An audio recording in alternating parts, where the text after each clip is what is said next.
Fala pessoal, tudo bem? Vamos falar novamente do XPCA11, né? O Fiagro da XP, né? XP Crédito Agrícola, né? Fiagro Imobiliário, né? Ele é um Fiagro de crédito, né? Então, na verdade, ele vai comprar ali, né, ativos, né, de crédito de renda fixa, embora, claro, o Fiagro em si seja um ativo de renda variável, tá certo? Então, vamos utilizar o relatório mais atualizado em maio. Rapidamente aqui algumas informações gerais, tá? O ticker na bolsa, se você ainda não conhece, é o XPCA 11, está com patrimônio líquido ali de pouco mais de 431 milhões, tem uma cota patrimonial de R$ 9,48, né? A gente vai ver se está negociando com desconto ou com ágio nessa cota. Taxa de administração é 1% sobre o PL, sendo no mínimo R$ 25.000. Taxa de performance 10% sobre o QCD, 100% do CDI, e já conta ali com 104.000 cotistas, né? Bastante cotista para um Fiagro, né? Ele é um fundo de base 10, então tem tido ali realmente bastante liquidez. Não custa lembrar, né, que em geral os rendimentos dos Fiagros são isentos de imposto de renda, tá? Para o investidor pessoa física, tá? A gente vai ver com mais detalhe a movimentação, tá? Mas em meio aí a uma certa crise dos Fiagros, né? Toda hora tem uma notícia, né, de que algum devedor pediu um waiver, né, uma renegociação ali.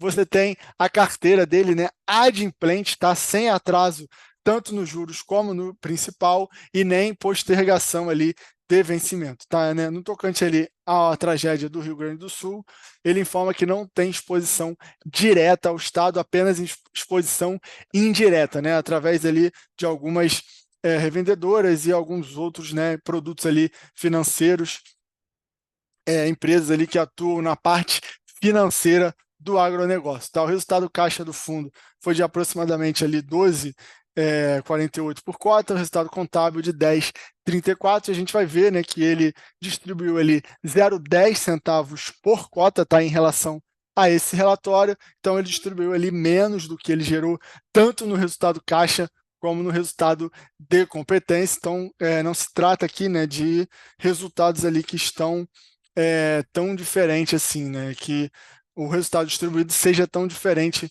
do resultado gerado, tá certo? Então, passando aqui, né, para a distribuição, você vê que ele historicamente, né, ele deu ali um yield, né, de mais de 1%, já desde junho, pelo menos, de 2023, né, esse mês que a gente está abordando, ele deu 1,17%, né, isento de imposto de renda, então já vem distribuindo 10 centavos ali desde fevereiro de 2024, tá? Em termos de percentual, né, do CDI, seria equivalente, né, claro, da cota de mercado, né, de fechamento, a 169% do CDI, né? Se você tem um fundo ali multimercado, né, ou de crédito que dê 169% do CDI, ele já seria considerado um baita fundo ali, o gestor já seria ali chamado para várias entrevistas. Você tem o XPCA consistentemente aqui gerando um bom percentual sobre o CDI. Claro, a cota está descontada, né? Então esse percentual aqui tende a aumentar. Então a cota de fechamento desse relatório estava em R$ 8,36 contra R$ 9,40 do patrimonial, né? O que você tem ali R$ 1,13, né, por cota de desconto, que dá uma negociação ali a 88% do valor patrimonial do fundo, tá certo? Então, vamos passar aqui agora para o portfólio do fundo, né? Você vê aqui em termos da carteira que, claro, a grande maioria está em CRAs ali, né, puro sangue, 88,3%, outras cotas de FDIC, né? FDICs Fiagro 7,9%, é uma estratégia que o XPCA já usa, em geral vem até aumentando, a gente vê outros fundos também começando a colocar um pouco de FDIC na carteira, e uma parcela ainda relativamente relevante de caixa, 3,8% de caixa é a foto. Tá? Em termos de diversificação ali, né, vamos dizer assim, setorial, ele também é um fundo bem diversificado, né, a maior posição é açúcar e etanol, como eu já comentei outros vídeos aqui no canal, açúcar e etanol é um dos setores mais desenvolvidos do nosso agronegócio, né, faço até um paralelo aí com o setor de energia, né, no caso de infraestrutura, mas você vê aqui que há sim uma boa diversificação, com o segundo, né, produtor de grãos, aqui outros com 11, provavelmente os FDICs e a parte financeira está nesse outros aqui, você tem produtores de etanol de milho com 10, enfim, está aí toda a lista para vocês, tá? Então aqui um pouco da diversificação geográfica, tá? Você vê uma pequena posição aqui no sul, né, quase irrelevante, 0,2, 0,7, 0,1 aqui também mais para o norte, mas a grande, né, concentração aqui, diria que está ali, né, no Mato Grosso e em Minas Gerais, normal, são a posição também grande em Goiás ali com 8,1, enfim, está bem diversificado, né, tem uma diversificação ali geográfica boa, que mitiga um pouco esse risco do clima, tá certo? Em termos de alocação, né, você tem 8,6 indexados ao IPCA, né, que é o índice de inflação, e 91,4 indexado ao CDI. Né? Você vê que o CDI manda no jogo aqui, o que, né, a gente teve, não sei se você acompanhou, mas a gente estava vendo, né, numa descendência ali da taxa Selic, então os rendimentos, né, em termos absolutos, né, dos fundos que são atrelados ao CDI, ele normalmente, né, tudo mais constante, ele vai sim, se a Selic está abaixando, o CDI está diminuindo, os rendimentos também vão diminuir, ainda que seja um bom rendimento, tá? Então, como a gente teve, né, esse freio ali até o momento, né, dessa sinalização de que as taxas de juros podem não continuar caindo, isso deveria, na margem, ser positivo para os FIAGRO, no caso especiais, e outros fundos, inclusive imobiliários, que estão, né, que têm a sua carteira atrelada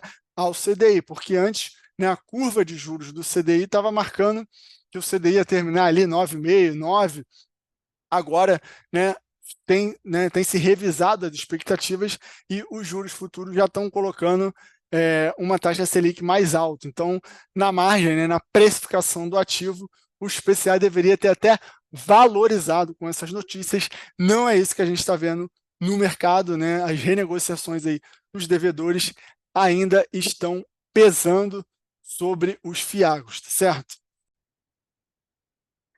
Em termos de movimentação, você teve aqui a aquisição do Carvalho Dias, tá? Com um pouco mais de quase 6 milhões aqui, CDI mais 5, tá? Um grupo com forte tradição ali em pecuária, produção rural, em diversificação também nos estados, né? Então, diria que é ali uma espécie de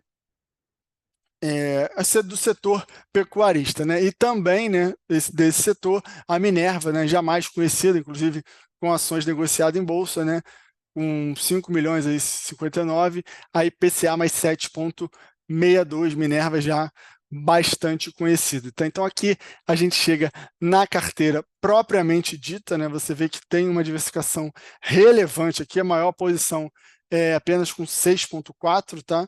Seguido por 5,7, 5,3, 5,2, sendo que a terceira aqui é um FDIC, né? Então já tem uma diversificação dentro dessa posição que a gente vai ver, né? Então ambos ali os principais atrelados ao CDI, como a gente viu, e você tem uma, duas, três, né? Três posições ali na faixa de 5, uma na faixa de 6, e o resto bem diversificado aqui em várias outras posições, tá? A Usinister foi a que teve problema, inclusive entrou com pedido de recuperação judicial, mas apesar disso, né, não houve ali um calote, foi renegociado e continua, né, pagando ali agora uma posição já mais bem diminuta, né, 0,3% apenas do portfólio do fundo, né? Então tá aqui o Fiagro, né, que como eu falei lá em cima, ocupa a terceira posição, mas aqui dentro do próprio Fiagro ele já tem uma diversificação com outras posições, também um Fiagro todo